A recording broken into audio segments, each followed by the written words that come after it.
So you are here for the top 5. Now, if you listen to any of our previous top 5 shows, Rhea is going to go first. I have no idea what Rhea has picked. She has no idea what I've picked. We're going to do, 5, 4, 3, 2, 1. Yeah. So, I guess. Without further ado. Let's get started. So, I think you should go first. Oh, you want me to go first? Okay. Yeah, why not? Oh, wow. Okay, I was being gentlemanly and saying you could go first, but okay. Fair dues. All right. So, my number 5. So, I mentioned Together by Michael Shanks. Now, that film premiered at Sundance.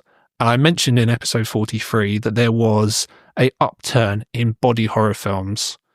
And another film that premiered at the Sundance Film Festival is my number 5 choice, which is The Ugly Stepsister. Oh, yes. It's on my Greg Bingo card. Oh, no. Okay. All right. I put it as number 4, though, but yeah. That's a bingo, everyone. Bingo! I've got the synopsis. Okay, go ahead. So, Elvira battles against her gorgeous stepsister in a realm where beauty reigns supreme. She resorts to extreme measures to captivate the prince amid a ruthless competition for physical perfection. Tell us more, Greg.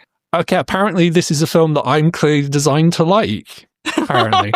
Okay, so if we had done this in 2024, as we mentioned in episode 43, that's another bingo you could do. How many times I'm going to refer to that episode? I said that my favourite film of 2024 would have been The Substance. Yeah. And this is very similar to The Substance in a lot of ways because it's a female-centred body horror film. In this case, it is the story of Cinderella, but it is told from the perspective of one of the, I guess, wicked stepsisters, if we're doing the Disney version of this story. But no, it's the ugly stepsister. Yeah. And this is directed by Emily Christine Blickfeld. This is her first film. And if I was going to give a proper breakout of the year, she is definitely the big breakout of the year for me because, she made this film. I really like the style of this film. It feels very kind of 70s European. So it has that look of a film by someone like Valerian Boracek. I think she even mentioned him as a big influence on this film because it's quite frank in terms of its sexuality. That's another trend. Just frank kind of nudity and sex and things like that. And the story is you've got this girl who is, I guess, naive and kind of hopefully optimistic because she wants to marry this handsome prince, but clearly she's not in this guy's league. So it's a delusional fantasy, which makes her kind of want to go through the things that she goes through in the film, which is quite a lot. She goes through a lot of very kind of barbaric cosmetic surgery procedures. There's one in particular which involves eyelashes being sewn to her eye. Yeah. Which is very kind of Lucio Fulci and Dario Argento opera vibes that I got. I mean, sort of wasn't there like a Cinderella vibe with the shoes and the... Yeah, that's the worst, most gory scene in the film involves toes, let's just say. That's the bit that really stuck in my head. I mean, I felt like this was actually quite an art house type film. It is, but with extreme body horror, so I quite liked that balance. It didn't make my top 5, but I can see why you like it. And it's a pretty cool movie, so people should definitely check that out if you haven't seen it. And like I said, look, it's not doing anything new per se with body horror, but I really enjoyed it. I thought it had a very particular sense of style and the way the story was told. So I really enjoyed it. So if you haven't seen it, it's on Shudder at the moment. And I would highly recommend that you do that because I think this director is going to do bigger things in the future. Agree. Like if this is an actual feature debut, it's a very strong one. So cool. So Rhea, what is your number 5? My number 5 is, you would probably guess that this would be in my top 5 because they're a couple of my favourite directors. And my number 5 is Bring Her Back, directed by Danny and Michael Filippo. Previously have Talked to Me, which I absolutely loved. And I feel like number 5 may seem like quite low because it's such a great movie. But there are a lot of films that I struggled to put in the order of the top 5 this year. There are some strong entries. So the synopsis for this one is: a brother and sister uncover a terrifying ritual at the secluded home of their new foster mother. And it's got massive satanic cult vibes. It's been dubbed as a modern take on Evil Dead. There's like regurgitation of souls transferring one person who's passed away into another person's body. It's got body horror. It has grief and trauma. The Filippo brothers, mostly so far, have written and directed based on grief. And yeah, I mean, I feel like this is darker than Talk to Me, which felt slightly more commercial, even though it's not that commercial, like with the sort of subject matter and the look of it. But in terms of horror, it felt slightly more commercial. And yeah, just really love this. Sally Hawkins is absolutely amazing in this film. She plays a psycho biddy. Psycho biddy. Maybe not quite as old as some of the other biddies in the horror movies. She's like she's a foster mum, so she's still like sort of middle age in it. But yeah, definite psycho biddy vibes. So I think that you liked this one too. I hope that you did. I think maybe this has converted you to the Filippo brothers. We'll wait and see. I can only imagine what Sally Hawkins interacting with the Filippo brothers would have been like. Apparently she was really cool, like very grounded. Sure she is, but yeah, it's weird. If you've only seen Sally Hawkins in Paddington, then yeah, this would be a bit of a shock. Yeah, but she was amazing in The Shape of Water as well, so we know she had that potential. Oh yeah, she's a great actress. And I feel like this is her craziest role. Like this is the most psycho that I've seen her, and I'm here for it. Definitely. Yeah. And we're going to escape to number 4 on nice the list. Segue. Nice segue. Thank you very much. What is your number 4 pick? I am dying to know.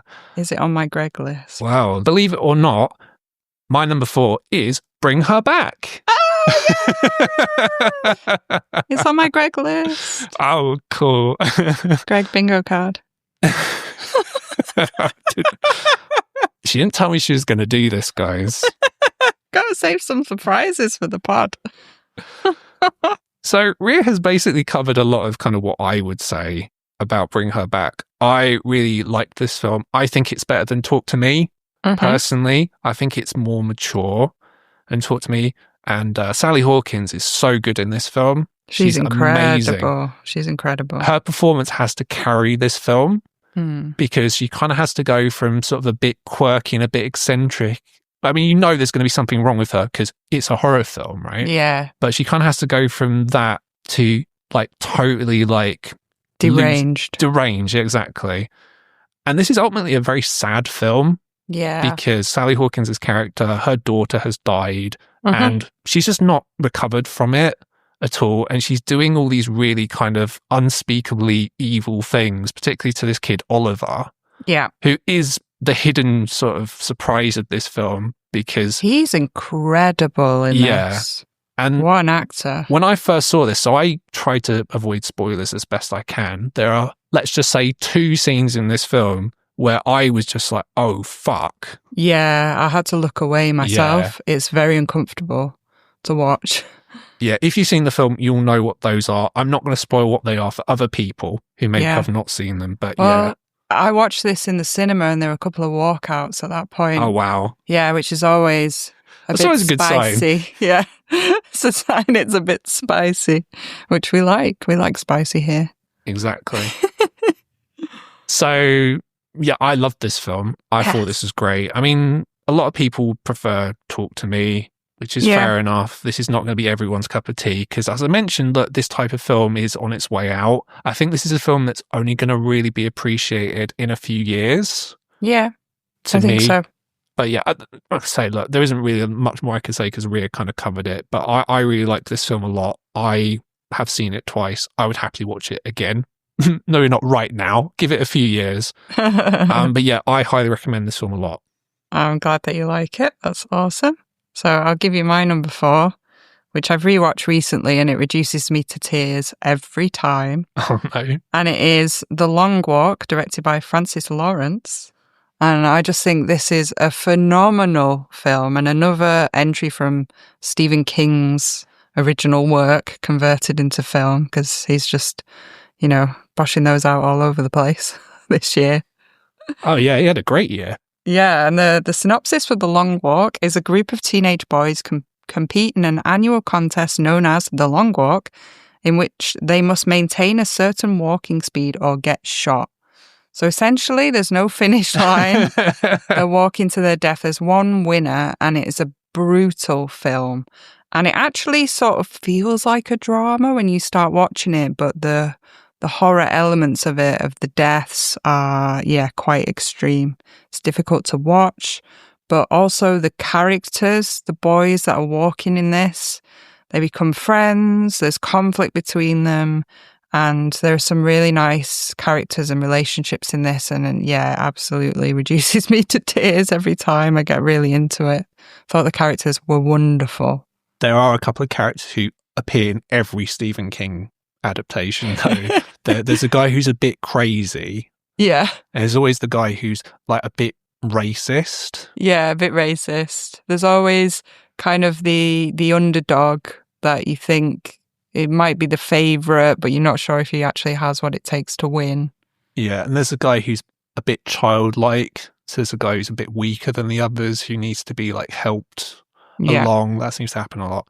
Yeah. Not to take anything away from the film, but I don't know. As someone who's watched a few Stephen King films in my time, it seems to be a trend, let's say. Yeah, I mean, also production value wise, it's just fucking phenomenal. And I think the concept is awesome as well. And just really enjoyed this. It kept me interested right till the end. I was never sure what was going to happen. It's a real kind of edge of your seat movie. And I really love this. Awesome. So my number 3 is this one on your bingo card. So I'm talking about a film which is based on one of the oldest, most commonly adapted novels in the history of horror. It's directed by a visionary director who seems to have a lot of weirdo kind of people on the internet who hate him for some reason. I don't know why. I'm, of course, talking about Nosferatu. I put it on there yesterday and took it off because I thought you weren't going to say that, but that's cool, yeah. So you might be saying, Greg, Nosferatu, that came out in 2024, didn't it? Which, if you're in America, it did come out in 2024. It came out on Christmas Day. But if you are in this country, the UK, like we are, it came out on New Year's Day 2025. So it counts as a 2025 film. Indeed. I watched it on New Year's Day this year. It was one of the first movies I watched. You were eager. Yeah, I watched 3 movies on New Year's Day, and all of them made me cry, especially this one. So, but the synopsis: a gothic tale of obsession between a haunted young woman and the terrifying vampire infatuated with her, causing untold horror in its wake. There you go. So I really like this film. I had a great time. So this is the only film that I kind of watched earlier in the year, and I rewatched with distance from my original watch. I'll just say that. So I saw it at the cinema. Wasn't on New Year's Day, unfortunately. It was in February with my friend Miroslava. Hello, if you're listening to the show. Hope you are. And it works really, really well on a second watch, I think. So there are many things that I really like about this film. The cinematography is so good in this film. Like, it's got the kind of desaturated palette, but what makes this different compared to like other films with like a similarly desaturated palette is it's like a very deliberate choice. Like, it actually suits the film. Like the nighttime scenes, it looks like there is literally no color whatsoever.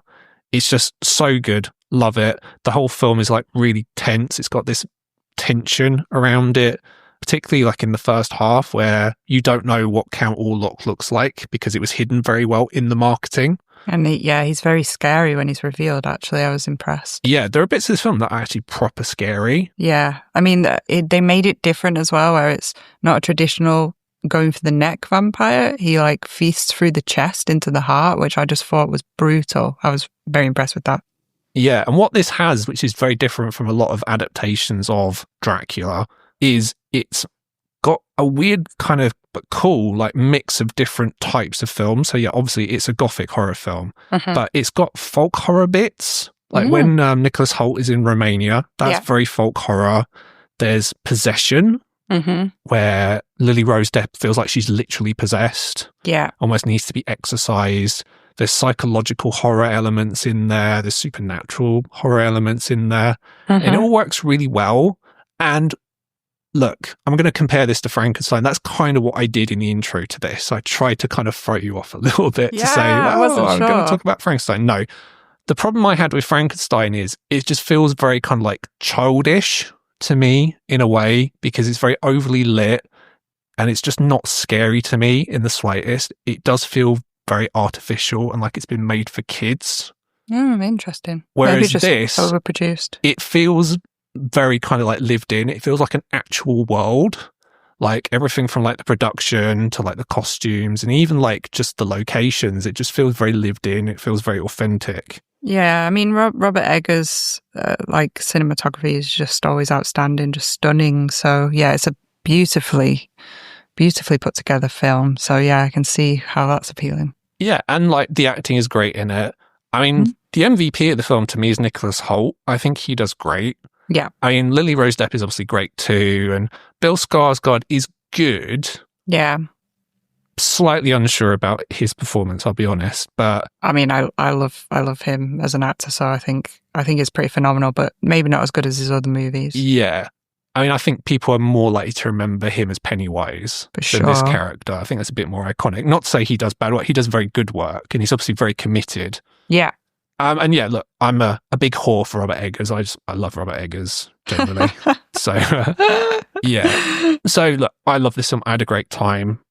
Most of you will have probably seen it already. If you haven't, please do watch it because I think it's great. Yeah. Okay, so that's your number 3. So moving on to my number 3, which we've already mentioned, it is Danny Boyle's return with the 28 series, 28 years later, featuring Massive Zombie Schlong. So I was so excited that it was Boyle that was directing this first one. And it's essentially, we know that they're going to release 3 of these. It's a trilogy. And the next one is coming out in January, which is going to be the best thing about January. Yeah, it's literally in like 6 weeks or whatever. Yeah, I'm so excited for that. But yeah, the synopsis for 28 years later is a group of survivors of the rage virus live on a small island. When one of the group leaves the island on a mission into the mainland, he discovers secrets, wonders, and horrors that have mutated not only the infected, but other survivors. And it's very much a father-son story and then a mother-son story as well. And there's a lot of nostalgia in this. It's as though life was paused after the second 28 film and we've picked back up and they haven't moved on. But we know what's happened in the world since then. Well, yeah, Brexit. And the controversial part at the end with the Jimmies. Yeah, and Teletubbies. Yes, there's a lot of like harking back to what was happening back then. But we've moved on a lot since then, including like lip fillers and phones and anything else modern like the internet. Yeah, Alfie Williams is really good in this. Yeah, he's incredible. He's very, very good because it's very easy for kid actors to be annoying. Whereas, yeah, he's really good. And yeah, look, don't get me wrong. I did just mention Nosferatu. I would say Aaron Taylor-Johnson is way better in this film than he is in Nosferatu. Yeah, he's fantastic. Unfortunately, he's kind of the worst bit of Nosferatu, which is not his fault. No. That's the character he's been given. He's the guy who has to react to everything that's going on. Whereas in this, yeah, he's great. Yeah, I thought he was amazing in this because he's sort of a villain in it as well. And well, yeah, he's cheating on his dying wife. Yeah. Like, what a prick. Yeah, what a prick. But yeah, I just thought such a lot to like about this movie. I was worried that it wasn't going to serve the first 2 movies, which I really love.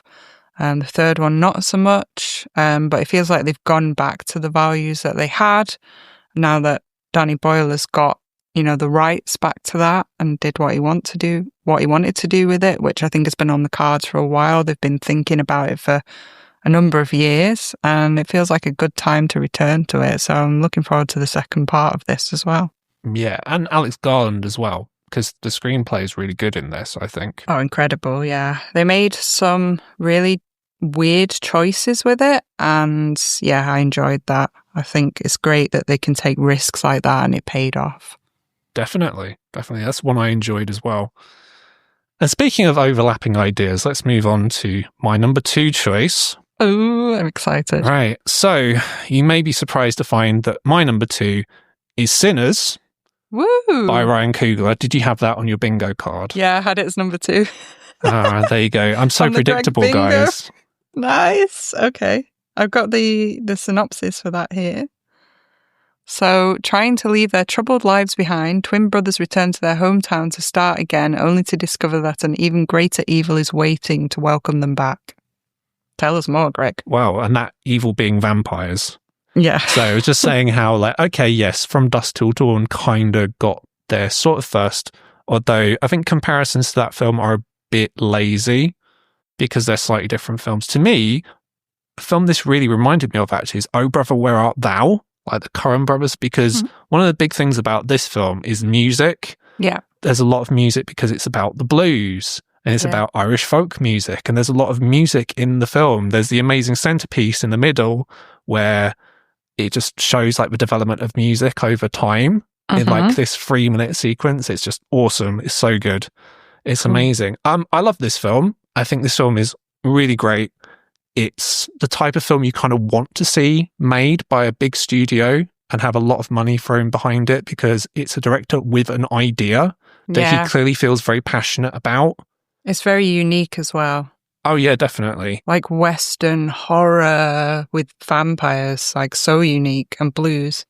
Yeah, and the musical stuff as well. And look, I speak as a white person, but obviously the racial element obviously is very different from what you would get normally in a film like this. Yeah, it was great. It's great to see like that cultural reference brought in there so strongly.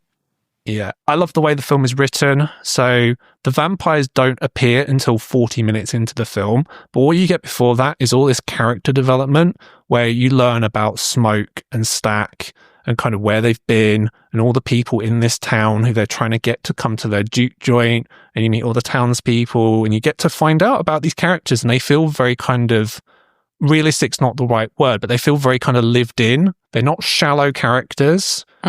The exposition is delivered like so well. You find out so much about the characters and kind of where they've been, what they've done, how they feel about other characters in the story.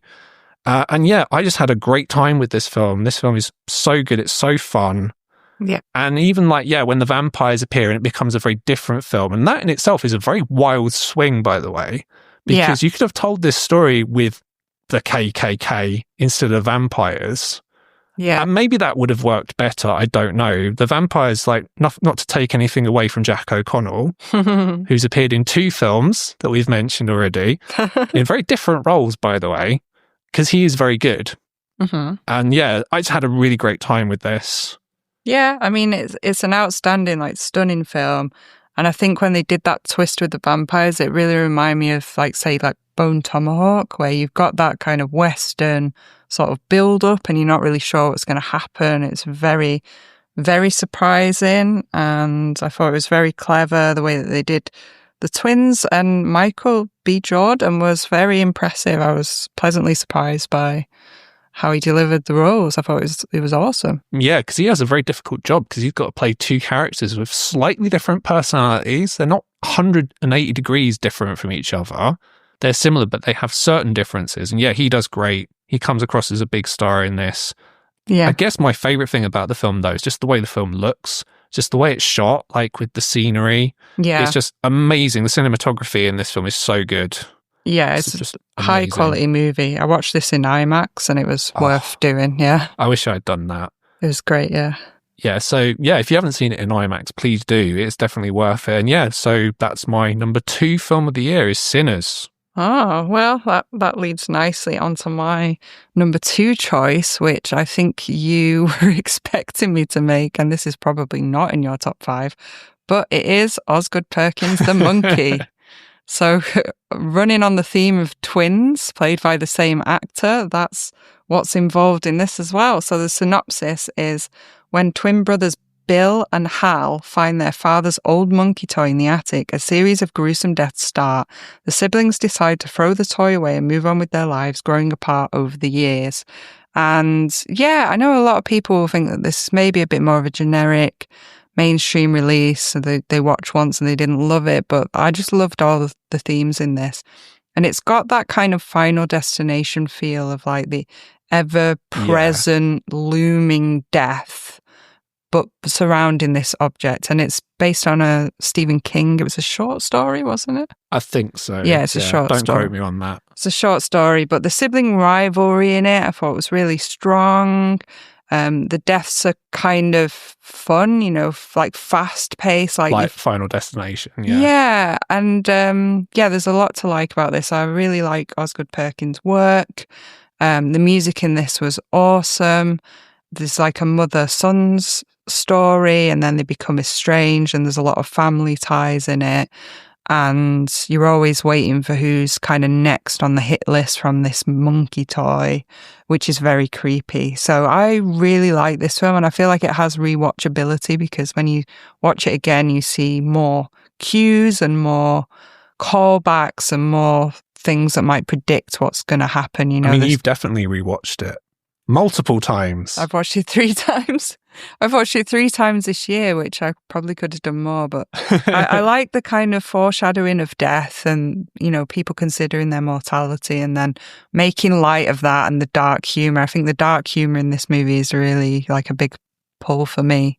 Okay. I'm going to be honest. I'm not a fan of this film. I knew you were going to say that. I knew it. I just find this film very silly. It's not a Greg film. It really isn't. And it's very different from his other films. So look, I appreciate we're not going to talk about this in great depth, but do you not think that he's maybe spreading himself a bit thin? Because he's released 3 films in 2 years and he has another one in development next year.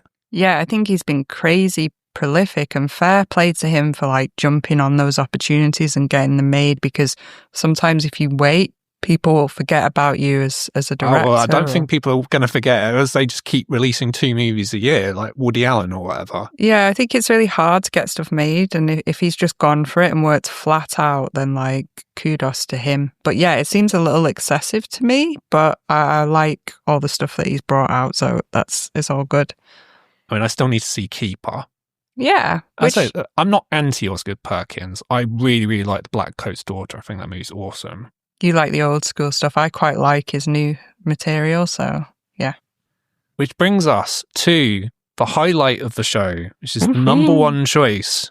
Now, I have a feeling we may have the same number 1. Oh my God, this never happens. Which never happens, no. It's very rare. It's like a unicorn. Oh my God, I think we might. It's Death of a Unicorn. I think we might. That's a lie.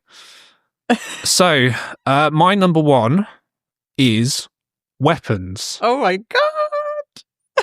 Have you also got Weapons? It's my number 1. Wow, there we go. You might have guessed that by my Halloween costume this year. Big Aunt Gladys fan.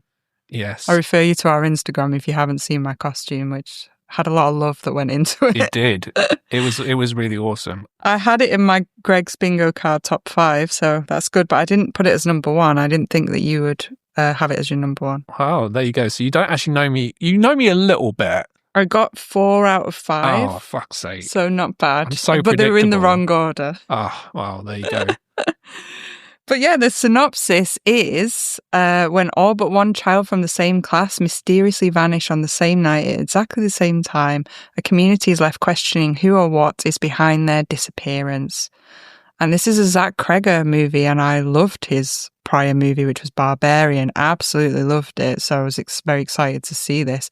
But yeah, I'm kind of like amazed that this is your number 1. I didn't think you were going to like it as much as me, to be honest. Yeah. So I also like Barbarian. I think we would have both had Barbarian as our favourite film of 2022. I loved it. Yeah. And it was between this and Sinners, and it was very much like up in the air. I did really, really deliberate as to which one should kind of be higher. And I guess it kind of comes down to, if you ask me right now to watch one of these films again, it would be Weapons, because I had so much fun with Weapons. It's such a fun film. It's got what is for horror, a very unique structure. It's got the non-linear narrative. Which he's achieved before, so he likes to do things that way. Yeah. Sort of different. Which he did have in Barbarian as well, as you've correctly said. But this is almost taken to a whole different level, because that was essentially 2 narratives. This is the same story, but told from 6 different people's perspectives. Yeah, where most films I think are either 3 or 5 act structure, so to have 6, that's also unusual. Yeah, and he said that Magnolia, the Paul Thomas Anderson film, is a huge inspiration on this. I was talking to a friend of mine, and he said it reminded him of Pulp Fiction, which, yes, again, non-linear narrative, can't say that very well for some reason. But yeah, I love this film. This film is so fun. All the actors in it are great, and there isn't really a main character. I mean, Alex is kind of the main character if you think about it, but you don't know that. That's a good thing about this film. It's kind of the way it kind of unfolds as you're watching it. Yeah. Justine feels like the main character for quite a big chunk of it, but then Alex is sort of more the focus, right? Yeah, so I think you're meant to believe she's the main character. Mm-hmm. And at the first, I guess, third of the film, she is. And she's she's an interesting character in terms of kind of, she's an alcoholic, she's a teacher who cares too much, in inverted commas. And Julia Garner is awesome in this film. I would say, especially in the scene where her and Alden Ehrenreich are at the bar together. Like, that scene is really, really good. Yeah, it's awesome. There's a lot of surprising things that happen in this movie, and the violence is it's like they don't cut away from it, and sometimes they do, but then it goes back and you see like the aftermath, so it's pretty wild, kind of uncomfortable to watch. And I really love some of the characters in this movie. Oh yeah, so Josh Brolin is hilarious in this film when he has the dream with the gun in it, which people don't seem to get, and it does feel a bit random, but we'll ignore that. And he goes, "What the fuck was that?" That was hilarious. Yeah. Also, the bit I found funniest was where he turned up at that woman's house and how uncomfortable she was. And then Justin Long turned up. Yeah. It was amazing. I was like, I marked out so much when Justin Long appeared. It was just great. I just loved it. Yeah, there's a lot of funny like parts of this movie. A lot of dark humour. Austin Abrams is really good as James. He's the drug addict. Oh, I loved him in this. I thought he was an amazing character. I also loved like the headmaster guy. Yeah, Benedict Wong. Yeah, he was awesome in this, like with his like husband, and when they're all cozy at home and then he goes psycho. It's just such a great transition. Yeah. So this film, I would say, apart from One Battle After Another, is the most memed film of 2025. You've got the 7 hot dogs. Yeah, which I actually made at home. And you've got Aunt Gladys, who is maybe the best part of the film. Yeah. She's getting like awards attention in terms of like her performance in this. They're planning on making a prequel, like a Gladys backstory film, like a sequel to this or a prequel. Yeah, sure. Which, I mean, would be interesting. But yeah, Amy Madigan is like really good as this character. This is the only thing that Barbarian didn't have, was I just didn't really like the kind of villain or antagonist in Barbarian. It was just a bit, I don't know, it just wasn't as strong as the rest of it. Whereas this is obviously not that. This is definitely the highlight. Yeah. I was actually surprised to not see more people dressed as Aunt Gladys on Halloween, and to see that this is still a little less known to like in the general kind of general public and general media, and a little bit more like sort of just for the niche horror fans at the moment, because I feel like more people will know about this at some point. Yeah, sure. But yeah, I mean, not to underscore the point too much, but yeah, I love this film. I had a lot of fun watching it. It's very well shot. It's got really awesome editing in it as well. So the way that kind of shots are edited together, it feels very kind of kinetic. Like the story is always moving. There's no downtime. Even when you're jumping through all these different stories from one to the other, it just feels like super quick, which is really, really awesome for a 2-hour film. It doesn't sag at all, which is great. Of course, the music is great. That's both the score and the needle drops. Oh, I love the needle drops in this movie. Yeah. So The Way of Darkness by George Harrison, which is over the opening credits. Oh, that's amazing. What a song. And yeah, it's proper scary in parts. It's funny in parts. It's got a scene with a potato peeler, which is pretty gnarly. I'll say that much. And the fork scene, that really got to me. A lot of that. But yeah, it's just a really good time. And I mean, look, the last thing I'll say on this is kind of what you want as a filmmaker, is you make a film that does well, maybe not on a huge budget, and for someone to give you a bigger budget with more people in it like big actors and stuff like that and go, do this. And he does really well. I mean, he clearly knocked it out the park. And I'm so happy he did, because when we did episode 43, I thought he was going to do Resident Evil before this. Yeah. Which obviously, look, he is doing Resident Evil now, but now he's done it having made 2 awesome horror films. Yeah, I feel like there'll be a lot more trust invested in him now that he's done his own too. Yeah. Unfortunately, I do see that he's being linked with DC now. So he may not be making a new horror film for a while, which is a bit of a shame because he's got a knack of it. But yeah, other than that, it's another example of someone from a comedy background doing horror really well. Like Jordan Peele? Yes. Yes, love it.